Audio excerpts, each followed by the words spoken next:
ፍርድ ከእግዚአብሔር ቤት ተነስቶ የሚጀምርበት ጊዜ ደርሷል። ከዚህ ነው የሚጀምረው። ከዚህ ከመቅደሱ ነው የሚጀምረው። አየህ፣ አትፎክር፣ የትዕቢትን ነገር አታስብ። ይልቅ በጀመርከው ጽና።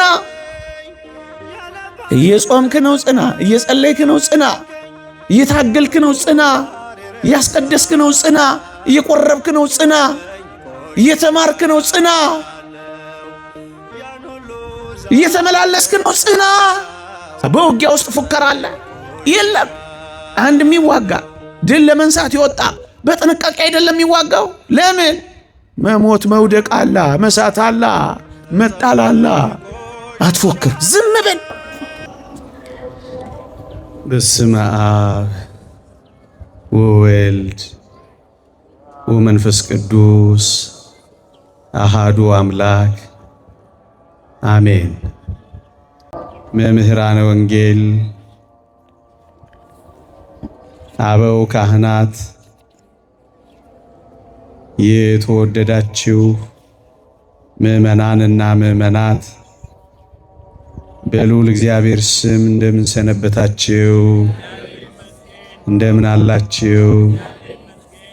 ምሕረቱን ያበዛልን፣ እንደ በደላችን ያልከፈለን፣ እንደ ኃጢአታችን ያልተቆጣጠረን የአባቶቻችን አምላክ የእኛም አምላክ ልዑል እግዚአብሔር ዘላለማዊ ስሙ የተመሰገነ ይሁን። ለቀደምት አበው ለነቢያት፣ ለቅዱሳን ሐዋርያት፣ ለሐዋርያውያን አበው ለሊቃውንት የገለጸውን ጥበብና ምስጢር ለሁላችንም ይግለጽልን። ከዚህች ዕለት በረከት ረድኤት ለሁላችንም ያሳትፈን።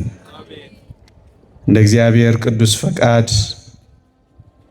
ለተወሰነች ደቂቃ እግዚአብሔር ቢፈቅድ በአንድ ርዕሰ ጉዳይ ጥቂት አቆያችኋለሁ። የምንማርበት የትምህርታችን ርዕስ ቢሆንልኝ በሚል ርዕስ ይሆናል። ዕለቱን በተመለከተ በማለዳው የቅዳሴ ክፍለ ጊዜ እንደተማራችሁ አስቤ ይህንን ርዕስ መርጬ ጥቂት አቆያችኋለሁ። ቢሆንልኝ የሐዋርያው የቅዱስ ጳውሎስ መልእክት ወደ ፊልጵስዩስ ሰዎች ምዕራፍ 3 ቁጥር 10 ሙሉውን ኃይለ ቃል እቤት ስትገቡ አንብቡት። እንዲህ ይላል፣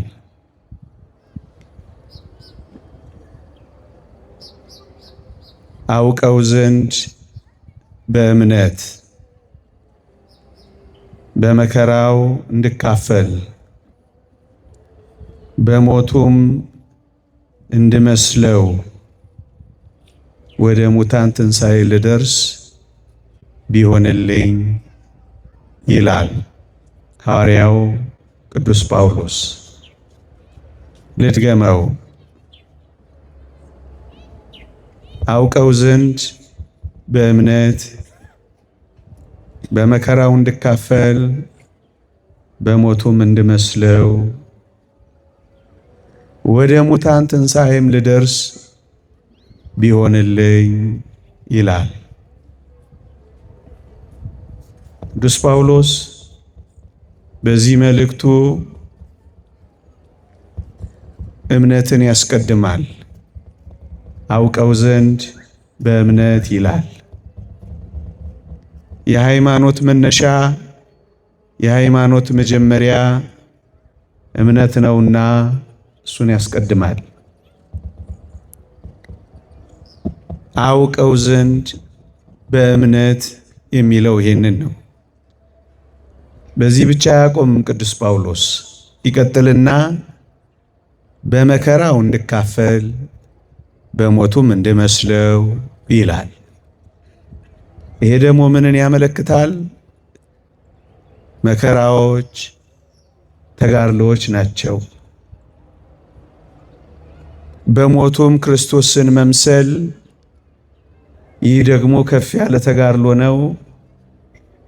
በዚህም መልካም ሥራዎችን ይገልጻል ቅዱስ ጳውሎስ። መከራም ተጋድሎም የመልካም ሥራዎች ከፍ ያሉ መገለጫዎች ናቸው ወገኖቼ። ልብ በሉ፣ ሁለት ነገሮችን ነው ቅዱስ ጳውሎስ እየገለጸልን ያለው።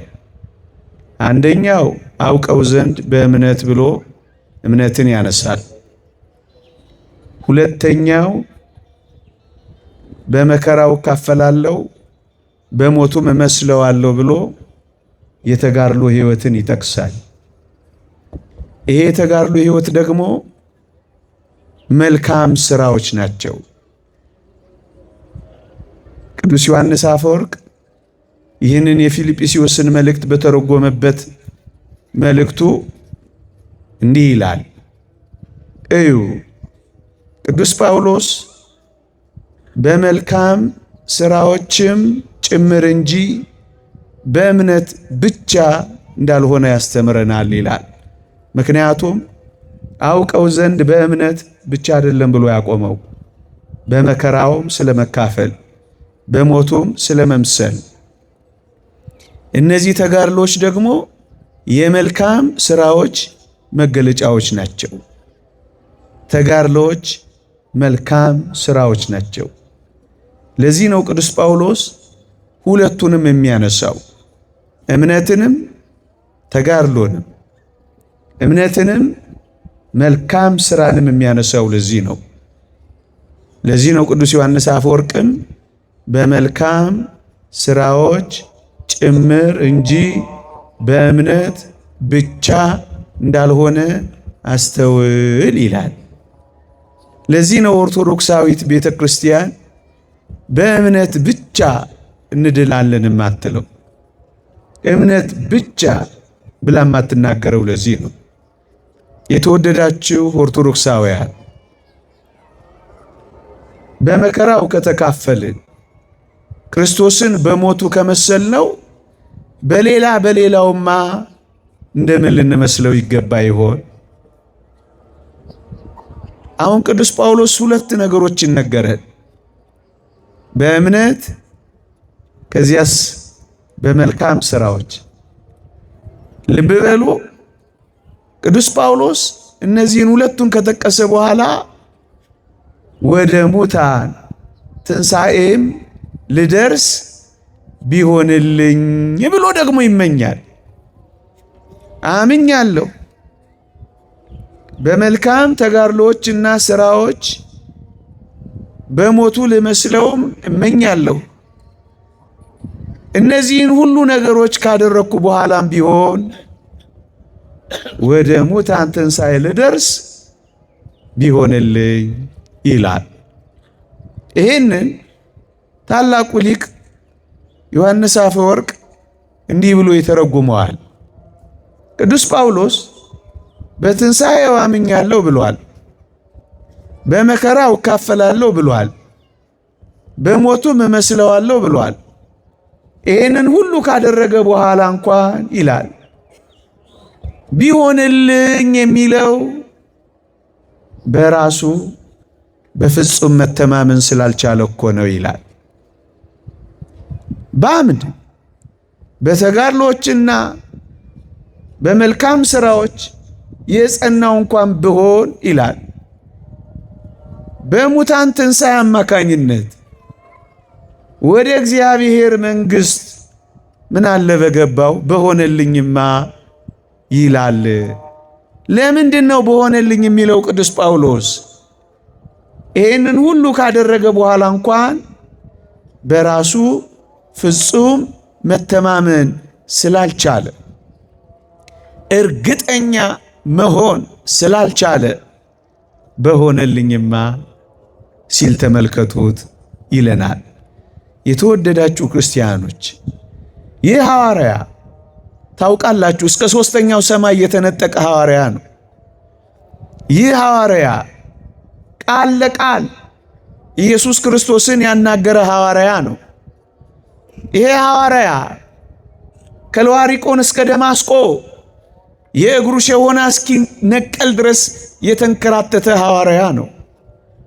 ይሄ ሐዋርያ ቀን ቀን የመንግሥተ ሰማያትን ድንኳን እየሰፋ ወንጌልን እያገለገለ ሌሊት ሌሊት በማንም ሰው ላይ ላለመክበድ የማንም ጥገኛ ላለመሆን የራሱን ኑሮ ደግሞ ድንኳን እየሰፋ ድንኳን ሰፊ ነበር። በዚህ ሁሉ ኑሮ እየኖረ በረሃብ በጽም በጾም እየተቃጠለ እንደ ጥራጊ ጉጅፍ እየተባረረ እንዳበደ ውሻ በተገኘበት ቦታ እየተወገረ ይህንን ሁሉ ያደረገ ቅዱስ ጳውሎስ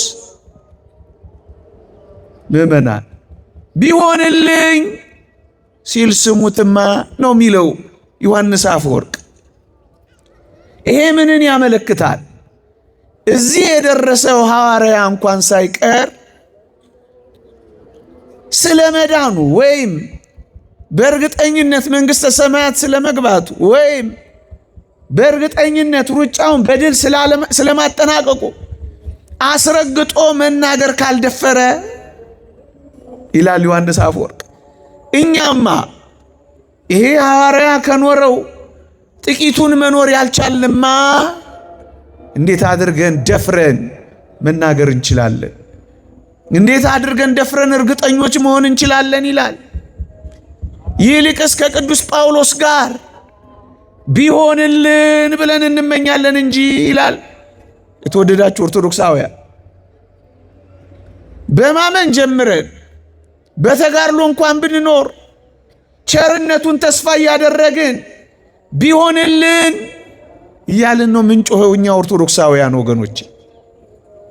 እንደ አንዳንዶች አምኛለሁ፣ በቃ መንግሥተ ሰማያት ገብቻለሁ፣ በኢየሱስ ቀኝ ተቀምጫለሁ፣ እንዲያና እንዲህ ብለን የምንፎክር አይደለንም።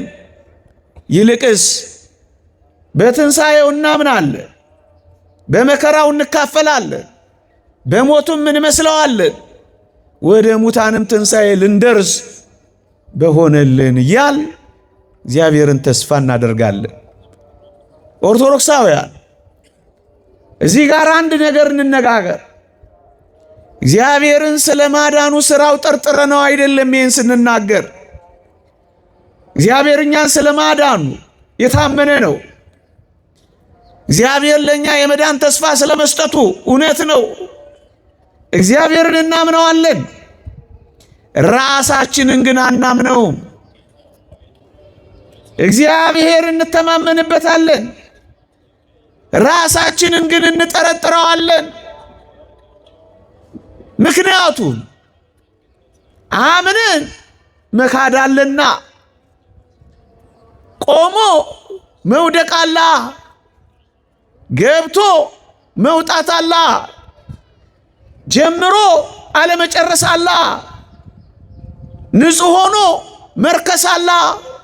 ስለዚህ ራሳችንን አናምነውማ። ለዚህ ነው ብዙ ተጋድሎዎች ያደረገ እንኳን ቢሆንልኝ ካለ ከነዚህ ተጋድሎች አንዱን እንኳን መፈጸም ያልቻልኛ እንዴት አድርገን ደፍረን እርግጠኞች መሆን እንችላለን? ቅዱስ ጳውሎስ ከዚህ ሐሳብ ጋር የሚያያዝ አንድ አስደናቂ ትምህርት አስተምሯል።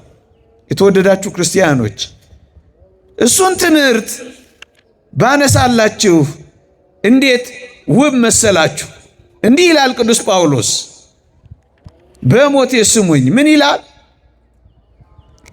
ለሌሎች ከሰበኩ በኋላ እኔ ደግሞ የተጣልኩ እንዳልሆን ሥጋዬን እየጎሰምኩ አስጎዘዋለሁ ይላላ። አንደኛ ቆሮንቶስ መልእክት ምዕራፍ 9 ቁጥር 24። ይኸው ይህ አስደናቂን ሐዋርያ ስማው። ለሌሎች ከሰበኩ በኋላ የወደቁትን ካነሳው፣ የተጨነቀችውን ካሳረፍኩ፣ ያዘነችውን ካጽናናሁ፣ ከወንጌል ባፋ የነበሩትን ወደ ወንጌል አምጥቼ ካጠመድኩ በኋላ ለክርስቶስ ካቀረብኩ በኋላ እኔ ደግሞ የተጣልኩ እንዳልሆን ይላላ። ለምንድን ነው ቅዱስ ጳውሎስ በሆነልኝማ ቢሆንልኝማ የሚለው? ለምንድን ነው? መጣል እንዳለ ስለሚያውቅ ነዋ። ይኸው እንዳልጣል ይላላ። አየህ፣ ሰብኮ መጣል አለ፣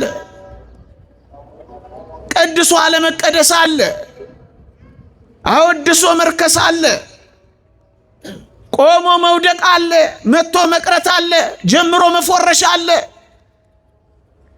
እንዳልጣል ሲል ስማው፣ የተጣልኩ እንዳልሆን።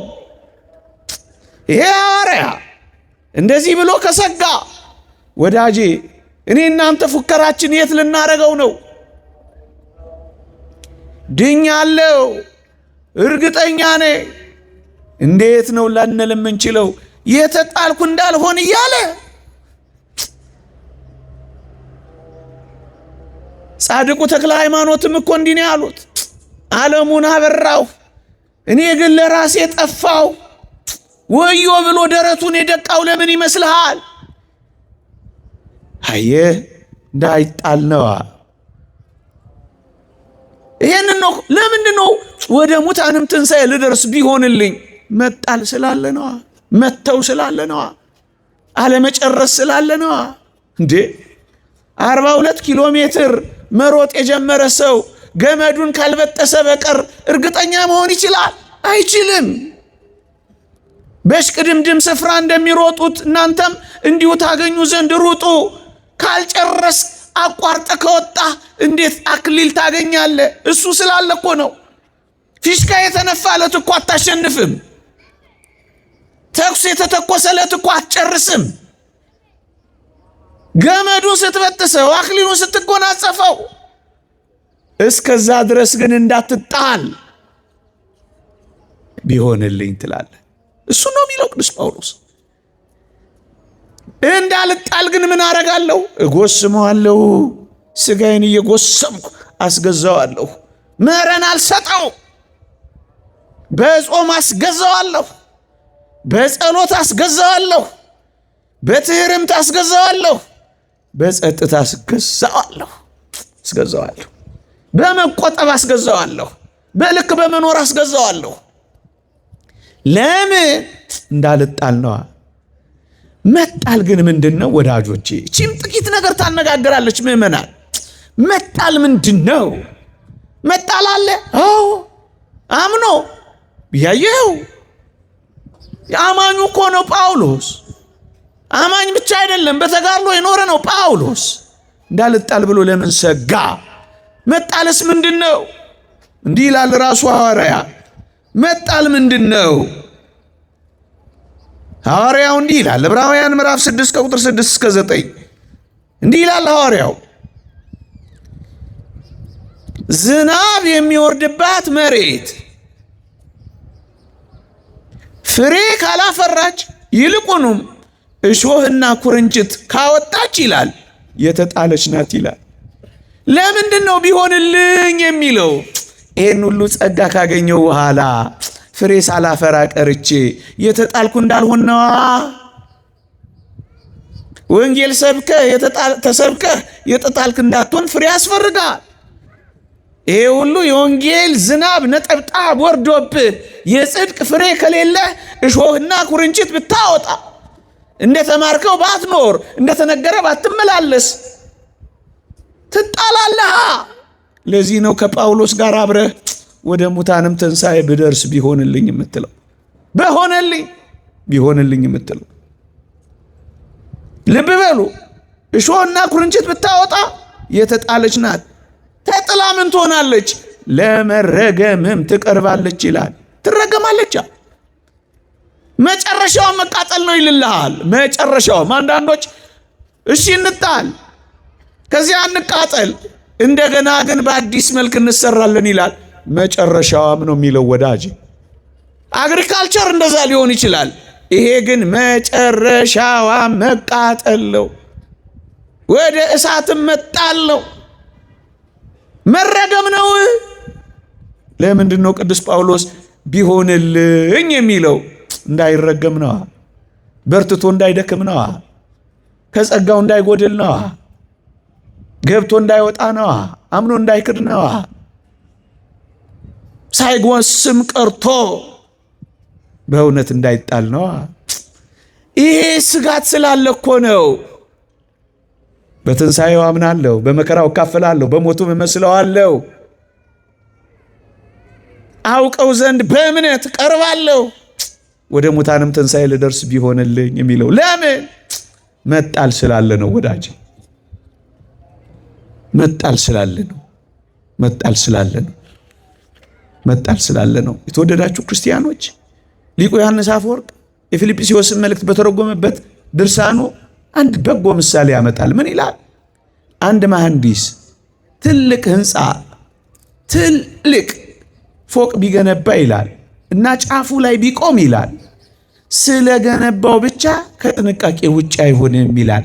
ከፍ ካለ ቦታ ላይ ቢሆን ጥሩ አድርጎ ቢያንጸው የበለጠ መጠንቀቁ አይቀሬ ነው ይላል። ወዳጄ ከፍ ባልክ ቁጥር ወደ ሰማይ፣ ከፍ ባልክ ቁጥር በጸጋ የበለጠ መጠንቀቅህ አይቀሬ ነው። ምክንያቱም ለመውደቅ የቀረብክ ነው የምትሆነው። ለዚህ እኮ ነው ቅዱስ ጳውሎስ እንዳልወድቅ፣ ለዚህ እኮ ነው የቆመ የሚመስለው ማንም ቢኖር እንዳይወድቅ ይጠንቀቅ የሚለው። ቆሞ መውደቅ ስላለ የራሱ የቅዱስ ጳውሎስ ቃል ነው አሁን ያነበብኩላችሁ። እኔ የቆሮንቶስ ምዕራፍ 10 የቆመሃል እንዳትወድቅ ተጠንቀቅ። ለዚህ ነው ቅዱስ ጳውሎስ ቢሆንልኝ የሚለው። ቆሞ መውደቅ ስላለ ያልኳችሁ ይሄ ነው። ዛሬ ቆመሃል፣ ነገ እንዳትወድቅ ተጠንቀቅ። ስጋት ስላለ ምን ትላለ? ቢሆንልኝ ትላለ። ቆሞ መውደቅ ስላለ ምዕመናን ከፍ ከፍ ካሉ በኋላ ብዙ ጸጋ ካገኙ በኋላ መውደቅ አላ፣ መጣል አላ፣ ማቋረጥ አላ። ለዚህ እኮ ነው ቢሆንልኝ የሚለው ቅዱስ ጳውሎስ። ብዙ ጸጋዎችን ከተቀበሉ እንኳን በኋላ ሊወድቁ የሚችሉ እንዳሉ አታውቁም? ከነዚህ ጸጋዎች አንዱን እንኳን የማናሟላኛማ ምንኛ ምስኪኖች ነን። እንዴት አድርገን ደፍረን ቅድም እንዳልኳችሁ ልንናገር እንችላለን? እርግጠኞች እንዴት ልንሆን እንችላለን? ቅዱስ ጳውሎስ ያስተማረው አንድ አስደናቂ ቃል አለ፣ ላንብበው። እንዲህ ይላል፣ አንድ ጊዜ ብርሃን የበራላቸውን ሰማያዊውን ስጦታ የቀመሱትን የመንፈስ ቅዱስ ተካፋይ የሆኑትን መልካሙም የእግዚአብሔርን ቃል ሊመጣ ያለውንም የዓለምን ኃይል የቀመሱትን ኋላም የካዱትን ይላል። በሞቴ ብርሃን በርቶላቸዋል። 1 ሰማያዊ ስጦታን ቀምሰዋል። 2 የመንፈስ ቅዱስ ተካፋይ ሆነዋል። 3 መልካሙን የእግዚአብሔርን ቃል ሊመጣ ያለውንም የዓለምን ኃይል የቀመሱትን ኋላስ የካዱትን ይላላ። ምዕመናን ዴማስን ላስታውሳችሁ፣ ቅዱስ ጳውሎስ ያለውን ዴማስ ይህንን ዓለም ወዶ ትቶኛልና አለ። ብርሃን የበራለት ዴማስ፣ የመንፈስ ቅዱስ ተካፋይ የሆነው ዴማስ፣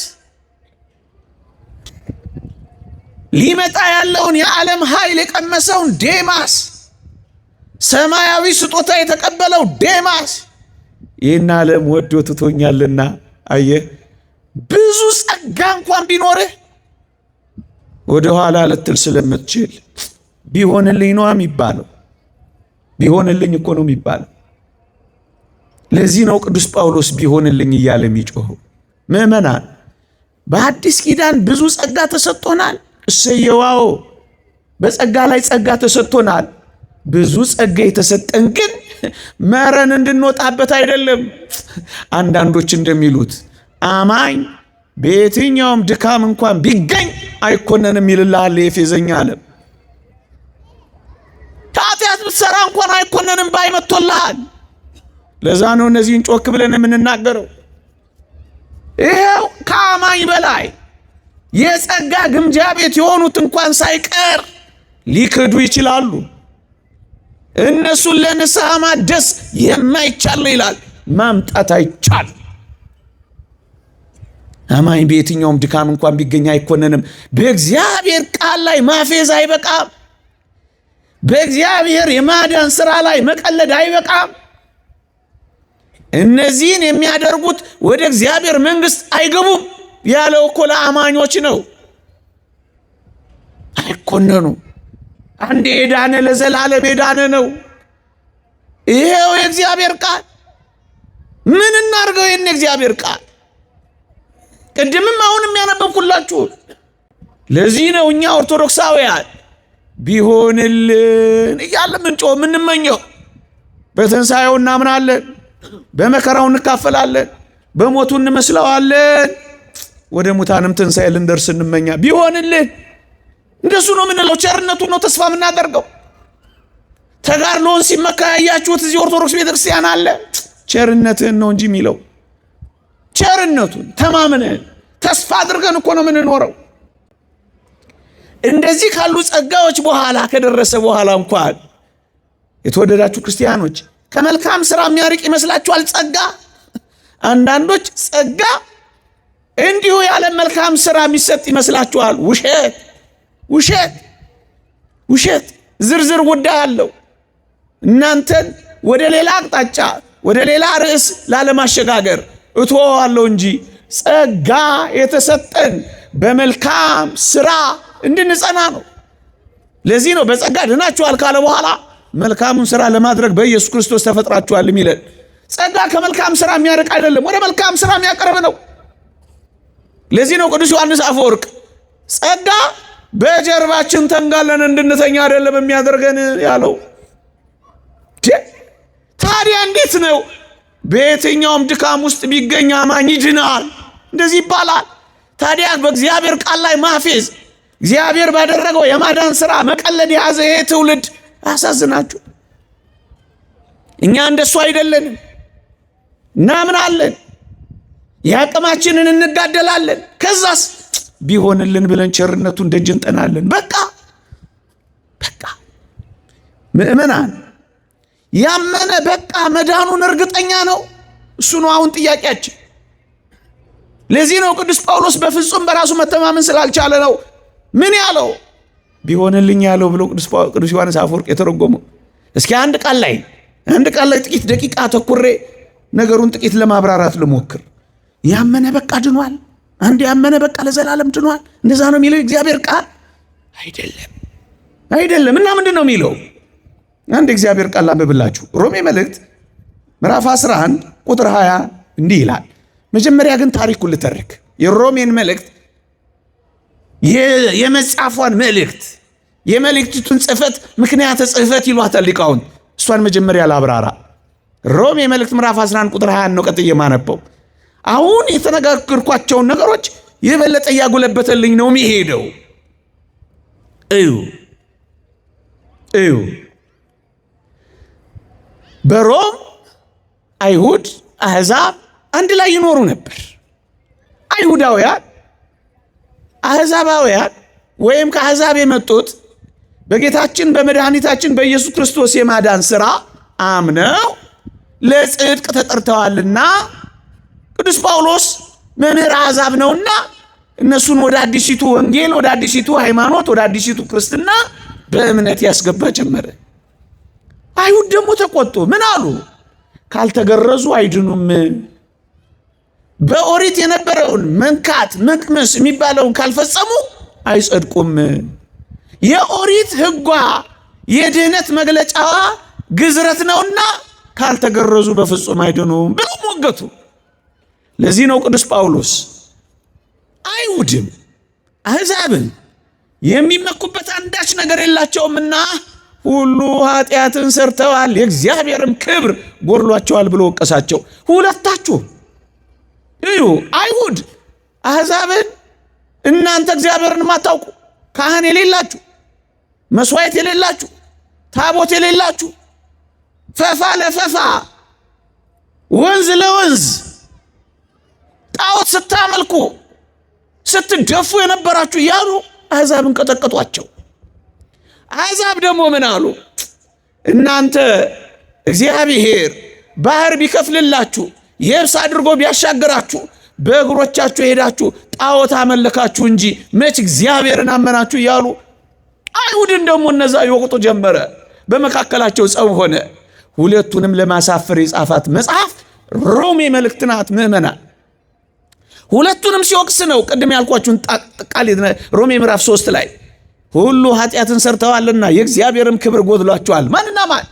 አሕዛብም ሕዝብም ሁሉ ኃጢአትን ሰርተዋልና የእግዚአብሔርም ክብር ጎድሏቸዋል አለ። ከዛስ እግዚአብሔር የአይሁድ ብቻ አምላክ ነውን?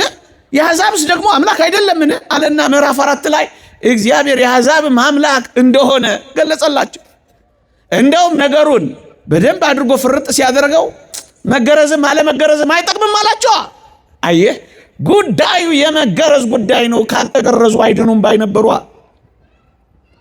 የተወደደ አስደናቂ ሐዋርያ ጳውሎስ አሁን ለአሕዛባዊው ምን አለው መሰለ? ሮሜ 10 ምክንያት ጽሕፈቱ እቺ ናት። እሱን የማስታረቅ መልእክት ናት እቺ መልእክት። በቀኝ እጁ ቀደምት ሕዝብን አይሁድን አቅርቧል። በግራ እጁ አዲስ መጪዎችን አሕዛብን አቅፏል። እግዚአብሔር ባደረገው ጸጋና ስጦታ ማን ሊከለክለው ይችላል ባይ ነው ቅዱስ ጳውሎስ። ከዛ ምን አለ መሰለ? ለአሕዛባዊው ሲጽፍ እዚህ ሮሜ ምዕራፍ 11 ቁጥር 20 ላይ እንዲህ ይላል። በሞቴ ተከታተሉኝ፣ ከምፈልገው ርዕስ ጋር አብሮ ስለሚሄድ ነው። እንዲህ ይላል፣ መልካም እነርሱ ካለማመን የተነሳ ተሰበሩ፣ አንተም ከእምነት የተነሳ ቆመሃል አለው። አይሁድ በኢየሱስ ክርስቶስ አላመኑ። እንዲያውም ከፍ አድርገው ሰቀሉት፣ ከዚያ አዋረዱት። መልካም እነርሱ ካለማመን የተነሳ ተሰበሩ አለ። ቀድመው የእግዚአብሔር ወገን በግዝረት ሆነው ከዛፉ ጋር ነበሩ። ባለማመናቸውስ ተሰበሩ። ሁለተኞቹ አዲስ መጪዎቹ አሕዛብስ ቀድሞ ሕግ ያልነበራቸው፣ ቀድሞ ካህን ያልነበራቸው፣ ቀድሞ መስዋዕት ያልነበራቸው፣ ቀድሞ ሩቅ የነበሩ አሁንስ በጌታችን በመድኃኒታችን በኢየሱስ ክርስቶስ በማመን ወደሚገኘው የጽድቅ ሕይወት የቀረቡ እነሱ ምን አላቸው? ተመልከት፣ እነሱ ካለማመን የተነሳ ተሰበሩ ካለ በኋላ አንተም ከእምነት የተነሳ ቆመሃል አላ። ቆመሃል፣ አምናሃል፣ ሰየው ቆመሃል አላ። የቆመ ቅድም ያልኳችሁ ነው። ቆመሃል። ማንን? አሕዛባዊውን። ለምን? አምናሃል። ከዛስ ደግሞ አንተ እንደ ቅርንጫፎች ከዛፉ ጋር አብረህ ገብተሃል አላቸው። እነዛ ተቆርጠዋል ባለማመናቸው፣ እነዚህ አሁን አዲስ መጪዎቹ ገብተዋል። ይሄን ካለ በኋላ ቅዱስ ጳውሎስ ይቀጥላል። አንድ አስደናቂ ቃል ይናገራል። ምን ይላል? ፍራ እንጂ የትዕቢትን ነገር አታስባላ። አማኝ ነህ፣ ፍራ። እንዴት ይደንቃል! ምግባር አለ፣ ፍራ። ፍራ እንጂ የትዕቢትን ነገር አታስብ። የምን እሱ መፎከር ነው መፍራት ነው እንጂ ነው እኮ የሚለው። አቤት ፎካሪዎች!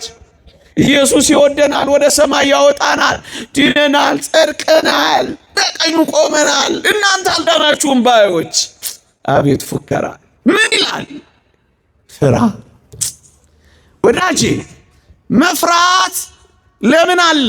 መፍራት ካለ እርግጠኝነት አለ? የለም እኮ። እርግጠኛ ከሆነ ለምን ይፈራል? ፍራ።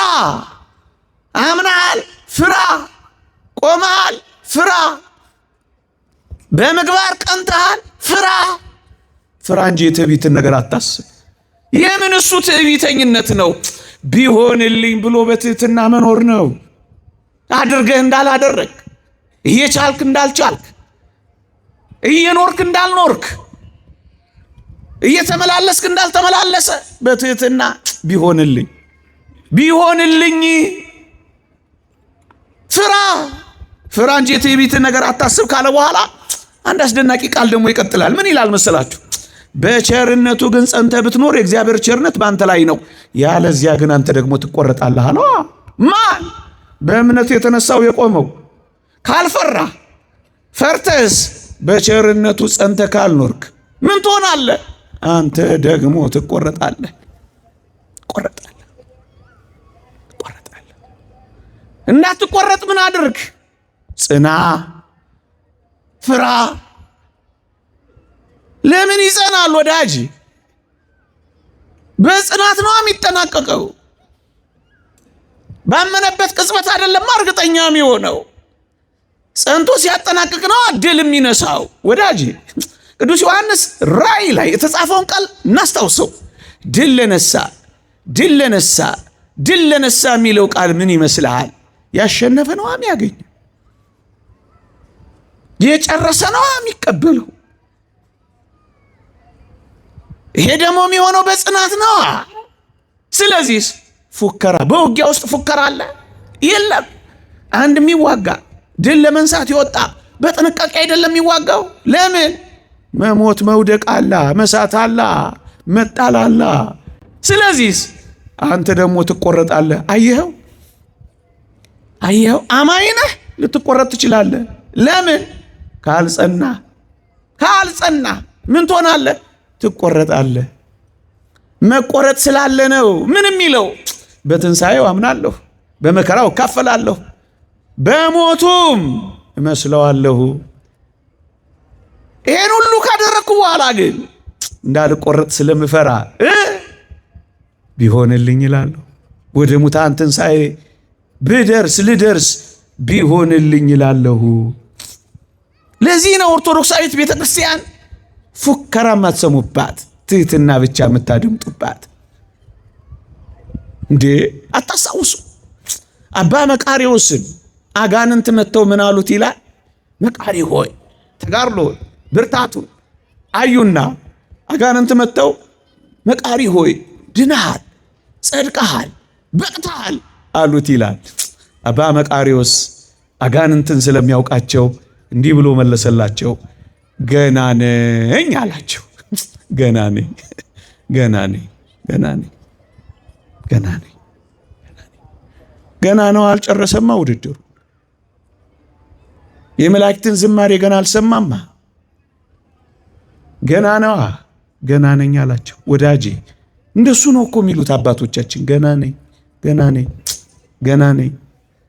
ያን አባት አባ ሲሶይ ወይ ቢሾይ የሚባልስ አባት አልሰማችሁ?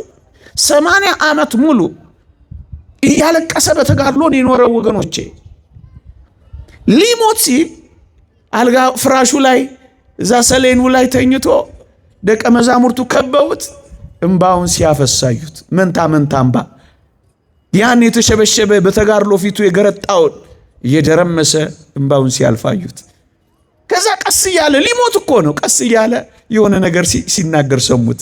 ምንም ይል ጌታዬ ሆይ እባክህ ለዚች ደቂቃ የንስሐ ሕይወት ስጠኝ እያለ ሲያጉተመትም ሰሙት። ደቀ መዛሙርቱ በጣም ተገርመው ጠጋ ብለው አባታችን አቤት 80 ዓመት ሙሉ ከንስሐ በላይ የኖርክ እንዴት ነው በዚህ ልትሞት ባለበት ሰዓት እንደገና የንስሐ ሕይወትና ዕድሜ የምትለምነው አሉት። ልጆቼ ዛሬ ገና እኔ ይችን የንስሐ ሕይወት መጀመሬ ናት አላቸው። አባትህ እንደዚህ ያሉ አባቶች ናቸው፣ በትህትና ሚኖሩ፣ ማይፎክሩ፣ ማይመጻደቁ። ይሄንን ነው አባቶቻችን ያስተማሩን። ገና ነኝ ገናውን የጀመርኩት። ያም አባት አልሰማችሁትም? እዛ ግሪክ አቶስ ተራራ ላይ የነበረው ብዙ ዓመት በተጋድሎ ኖሮ እግዚአብሔርን ገናውን ለመውደድ እየሞከርኩ ነው እኮ ነው ያለው። ገናውን መች ወደድ ነው? መች ገና አፈቀር ነው? መች ገና ገባን? መች ገና ተመሰጥን? መች ገና ከኃጢአት ተለያየን? መች ገና መጀመር ፍሬሽ እንኳን አልሆንም ወገኖች። ገና መች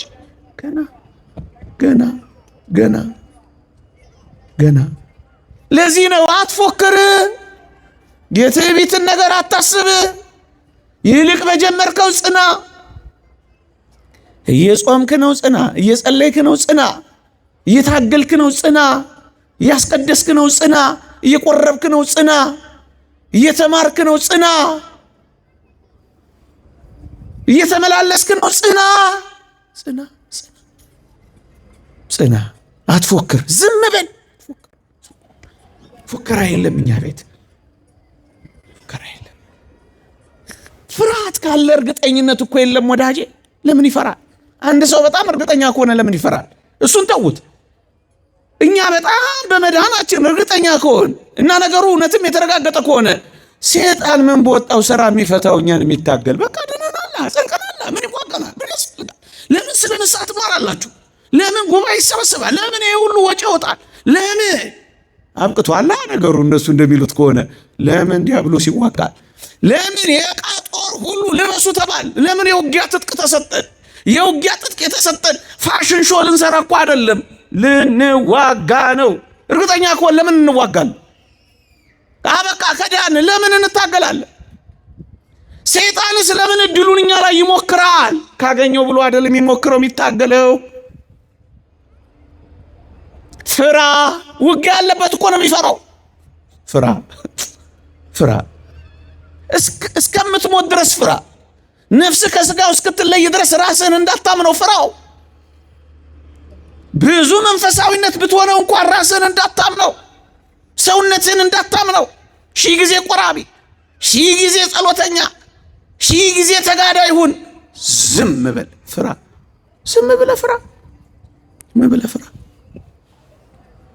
ያን መነኩሴ ታሪክ ጨክኜ ልንገራችሁ፣ ባልነግራችሁ ምርጥ ነበር። ጨክኜ ልንገራችሁ። ብርቱ ተጋዳይ ነበረ፣ ገዳም የሚኖር መጨረሻ ላይ ግን አረጀ። በእነሱ ቤት አፈጀ፣ እድሜውም ገፋ። ከዛ አንዲት ደግ ሴት ቤት ይጦር ብለው ላኩት አሉ። እዛ ይደጎም ብለው ትንሽ ይኑር ብለው እንዲንከባከቡት፣ ትንሽ ሲንከባከቡት፣ ትንሽ ሲበላ፣ ትንሽ ሲጠጣ፣ ያ ያረጀ እየተጣጠፈ የነበረው ሰው ቀና አለ። ከዚያስ ያሳዘናል። እዛ ቤት ከነበረች አንዲት አገልጋይ ጋር ወደቃ፣ ድቀት ደረሰበታ። ከዚያስ ልጅ ወለዳ። ከዚያስ ሕፃኑን ልጅ ይዞ ገዳሙ በር ላይ ተንበርክኮ እያለቀሰ መነኩሴን ካልሞተ እንዳታምኑት አለ ይባላል። መቃብር ካልገባህ እንዴት ታምነዋለህ? ማን አንተ? ማን? ቀሚስ ያስጥላል፣ ነጠላ ያስጥላል። የተስማ ድምፀ ወትራ ይገጽ፣ ድምጿን አትስማ መልኳንም አትይ አይደለ? ማን ነው የሚመካው? ማን ነው የሚመጻደቀው? ዛሬ ያለው መንፈሳዊነት ነገ ባይቀጥልስ? ዲያብሎስ ከዛሬ የበለጠ ፈተና ነገ ቢያመጣስ? ማን ነው ብርቱ ነኝ የሚል? ታያችሁ እንዴት እርግጥ ፍርሃትም ያለው አትፎክሩም የተባለው ለዚህ እኮ ነው ምእመናን። ለዚህ ነው ቅዱስ ጳውሎስ ቢሆንልኝ የሚለው ለዚህ ነው። አየው መቆረጥ ስላለ ትቆረጣለህ። አንተ ደግሞ እንዴት ነው ታዲያ ቆም ያለው በቃ እርግጠኛ ነኝ እንዴት ማለት ይቻላል? መቆረጥ እስካለ ልጽና አልጽና በምን እርግጠኛ መሆን ይቻላል? የኢትዮጵያ መድን ድርጅት ኢንሹራንስ አልሰጠኝ። አፍሪካ ኢንሹራንስ አስተማማኝ እጅ ላይ ነህ እንዴ? ሌላ ነው ወዳጅ። እኛ እግዚአብሔርን ስለ ተስፋ ቃሉ እናምነዋለን።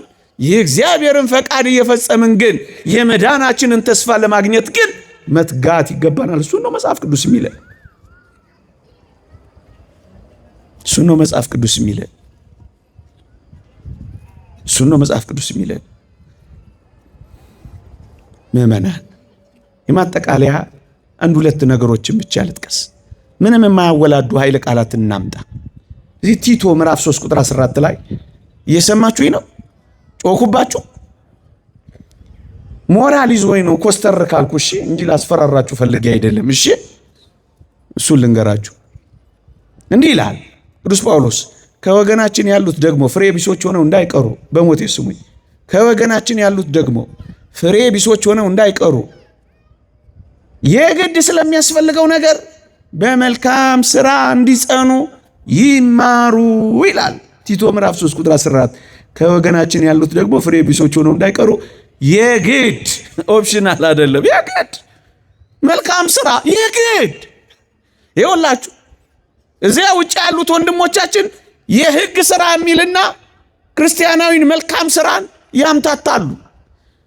ቅዱስ ጳውሎስ ያለ ሕግ ስራ በእምነት እንዲጸድቁ እንቆጥራለን የሚለው ያለ ሕግ ስራ የሚለው ኦሪትን ካልፈጸማችሁ ካልተገረዛችሁ አትድኑም ያለው ያን የሕግ ስራ የሚለው ግዝረትን የኦሪትን አትንካ፣ አትቅመስ፣ አትያዝ የሚሉትን ቃላት ጨምሮ በዋናነት ግዝረትን ካልፈጸማችሁ አትድኑ።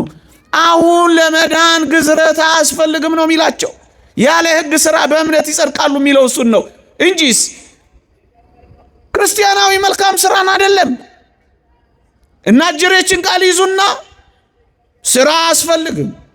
ይኸው ያለ ሕግ ስራ በእምነት ጸድቀናል ይላል። እሱ የሚለው ሌላ አሁን ያልኳችሁን ነው።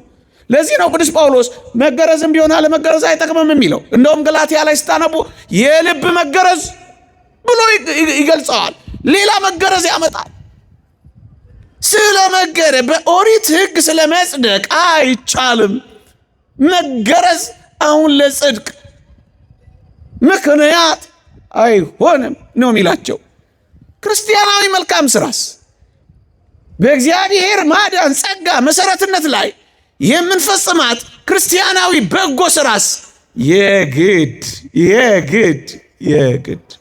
ምን እንዳይሆኑ? ፍሬ ቢሶች እንዳይሆኑ። ፍሬ ቢሶች ከሆኑ ምን ይሆናሉ? ገለባ ይሆናሉ። ገለባ ከሆኑ ምን ይላል? ወደ እሳት ይጣላሉ ተቆርጠው። እንደሱ እንዳይሆኑ ምን ያርጉ? የግድ በመልካም ስራ እንዲጸኑ ይማሩ። ማን ነው አስፈልግ የግድ እያለ የግድ መደጋግመው በደንብ እንዲገባን ምእመናን። እነዚህ ሌሎችን ያለ አይደለም፣ ከወገናችን ያሉት ደግሞ ይልልሃል። ከወገናችን ያሉት ማለት አማኞች አይደሉም። አማኞች ምን እንዳይሆኑ? ፍሬቢስ እንዳይሆኑ ምን ያደርጉ?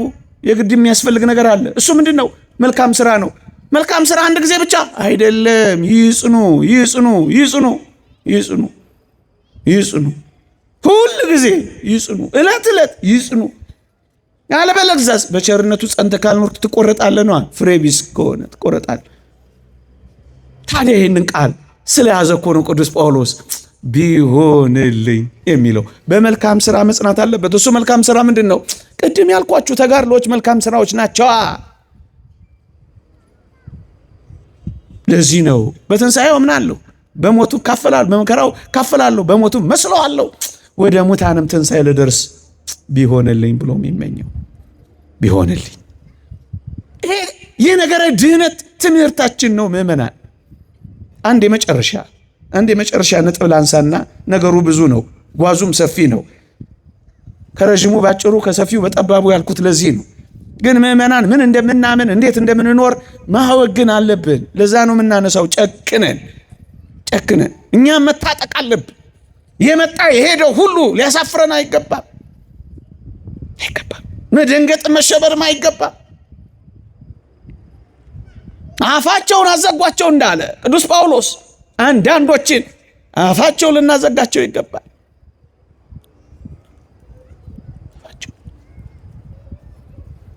የመጨረሻ ቅዱስ ጴጥሮስ አንደኛ ጴጥሮስ ምዕራፍ 4 ቁጥር 15 እንዲህ ይላል፣ ጻድቅ በጭንቅ የሚድን ከሆነ ኃጢአተኛው ይታይ ዘንድ ወዴት አለው?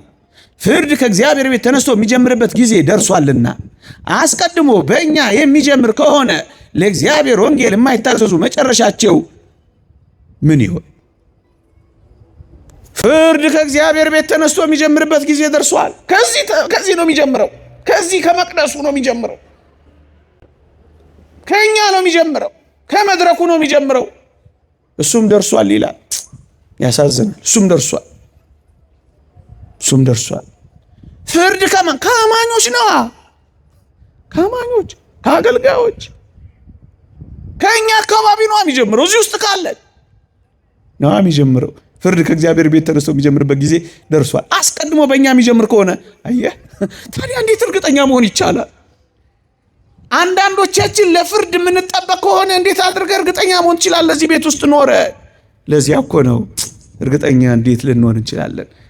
ቅዱስ ጳውሎስ እርግጠኛ ያልሆነ እኛ እርግጠኛ መሆን እንችላለን? ጻድቅ በጭንቅ የሚድን ከሆነ ጻድቅ እንኳን ደግ ክርስቲያናዊ ሰው እንኳን በጽድቅ ሕይወት የሚመላለስ እንኳን በጭንቅ የሚድን ከሆነ በጭንቅ እንዴ አንዴ በጸጋው ከጫነ የምን እሱ ጭንቅ ነው? አየህ እንደዛ እንዳልሆነ አወቅ። በጭንቅ የሚድን ከሆነ የሚለው ለዚህ ነው። ጻድቅ እንኳን ገና የሚድን ከሆነ ይላል። አንድ ጊዜ ዳነ ከሆነ ለምን የሚድን ይላል? እንደገና አላ ጻድቅ እንኳን በጭንቅ። ጻድቅ ማን ነው? ጽድቅ የሚያደርግን ጽድቅ መጽሐፍ ቅዱስ እንደሱ ነው የሚለው። ጻድቅ ማለት ጽድቅ የሚያደርግ ነው። ክርስቲያኖች በጽድቅ ሕይወት የሚመላለስ እውነትን የሚያደርግ ሐሰትን የሚጠላ እግዚአብሔር የሚወደውን የሚያደርግ እግዚአብሔር የሚጠላውን የሚጸየፍ እሱ ጻድቅ ነው። ጽድቅን የሚያደርግ እርሱ ጻድቅ ማድረግ መስራት እሱን ነው የሚል። ስለዚህ የተወደዳችሁ ክርስቲያኖች ነገሬ ልጠቅልለው። አውቀው ዘንድ በእምነት አማኝ ሆኛለሁ። በትንሣኤው ኃይል አምናለሁ። የቤተ ክርስቲያን ጉልበት መከራውን ድል በነሳችበት በዚህ አምናለሁ። ከዚያስ በመከራው እካፈላለሁ፣ በሞቱም እመስለዋለሁ። ከዚህ ሁሉ በኋላ ግን ወደ ሙታን ትንሣኤ ልድረስ ቢሆንልኝ ብዬ እመኛለሁ። ቢሆንልን በዚያ በሰማይ በቀኙ ባቆመን፣ ቢሆንልን የዘንባባ ዝንጣፊ ይዘን በዘመር፣ ቢሆንልን የዳዊትን በገና የዕዝራን መሰንቆ በዚያ በላይ በሰማን፣ ቢሆንልን በብርሃን ድንኳኖች በዛ በሰማያት በኖርን፣ ቢሆንልን የተሳለ የፊቱን መልክ በዚያ ባየን፣ ቢሆንልን በእሳት ድንኳኖች መካከል በተመላለስን፣ ቢሆንልን እንደ ከዋክብት ደምቀን ባበራን፣ ቢሆንልን በዚያ በተስፋው ሀገር ሁላችንም በተገናኘን፣ ቢሆንልን። ይቆየን።